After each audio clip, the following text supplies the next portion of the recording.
Or as the people call me, the smarter one, more successful, more popular, dare I even say, the better living twin. I am here because Amber would not let me officiate the wedding. So, begrudgingly, she let me give a best man speech, which was probably a poor mistake on her behalf. Trying to fix this mistake, Amber decided she had to prove me her best man speech, to not approve of, and to change. To my dismay, after a thorough read-through, she removed 3 parts of the speech. First and foremost, a poop joke. Second, a very famous quote from my very own Joseph Johnson, quoted by Spencer Ellis. And third, and last, Lord of the Ring references, because Amber believed no one would get Lord of the Ring references. So if anybody guys know Lord of the Ring, please raise your hand. I think it was right. Good enough. And this called Joseph is very much what some people call a token maniac.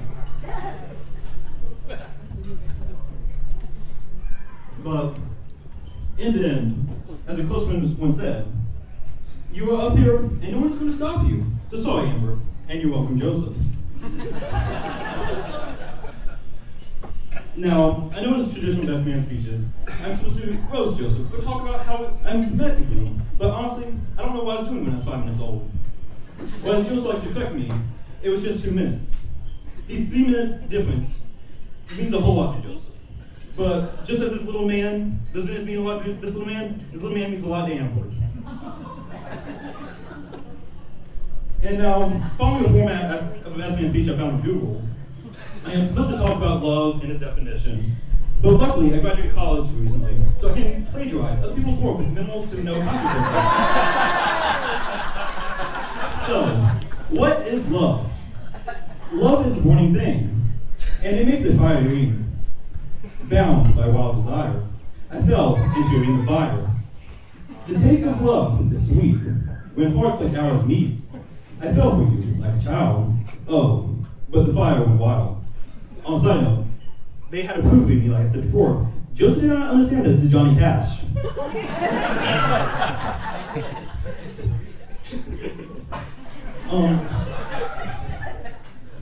Seriously though, I probably will never know as much about love as Joseph and Amber. Because they have something so special, many of us will never know what it is to have love like theirs. But as you may know, and many of you know, I lost my fiance in December. So I do know something about grief and loss and losing the one person you love more than anything else. From this, I learned to cherish every moment you guys have together. Even if it's a very menial task, just cherish it. Sorry. And arguments are not happening for you guys, but don't take them to heart, because in the end, that's not what you're going to remember. You have each other, you're the one she chose, and she's the one you chose. And so, if you're ever angry, stressed, or whatever each other, just remember how you fell in love, and remember the good times together, and this will put you more at peace. Now, Amber, there's a lot you can look forward to living with Joseph. And here are a couple things that come to mind. Frequent trips to Panda Express, and frequent being underestimated. That word. Joseph falling asleep in the bathroom. He does it quite often. He did it this He morning. now has a chair in the shower, so he does even more. Sorry, it's a bench. Bench in the shower. Water bottles, so many empty water bottles, just scattered about all the place. Having free IT support whenever you need it. Him getting upset when you refer to his major as his glorified IT certificate. And trying to explain the difference between what he does and what Geek Squad is. And finally, just talking about how amazing his little brother is. Big brother. I'm his big brother. Yeah, I messed that one up. Now, I digress. For Amber's family out there, you don't need to worry. We all know Amber will be safe in Joseph's hands. There's only a handful of times that come to my mind where Joseph put our life in danger. One of those times being the time we drove down in Charlotte, going down a one-way street in Charlotte, and it wasn't until a bus was about to hit us head-on that we realized, you might be going the wrong way on this one-way street. But I wish all you the best of weddings, the biggest and happiest marriage. Now that I have the audience attention, I have really bad handwriting. And as Amber had proofread, I've wrote this several times over. But now the audience attention, I'd like to pass the mic over to the one person that experimented than me, a biochem major, a one and only Spencer Ellis.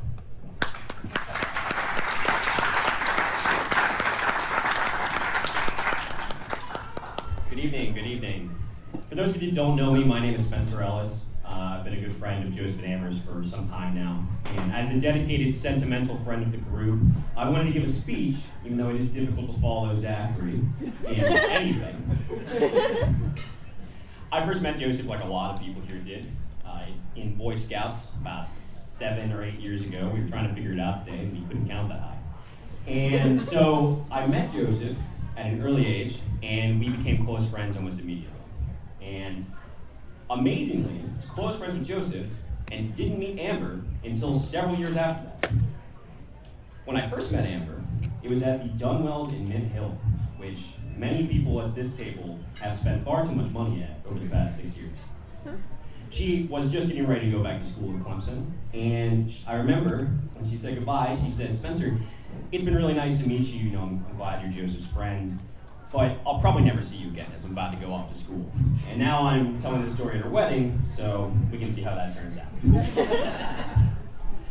I think we can all agree, though, sitting here, honored to be able to be here and to come together, especially in such difficult times, for a love that is so rare and special as Joseph and Amber's.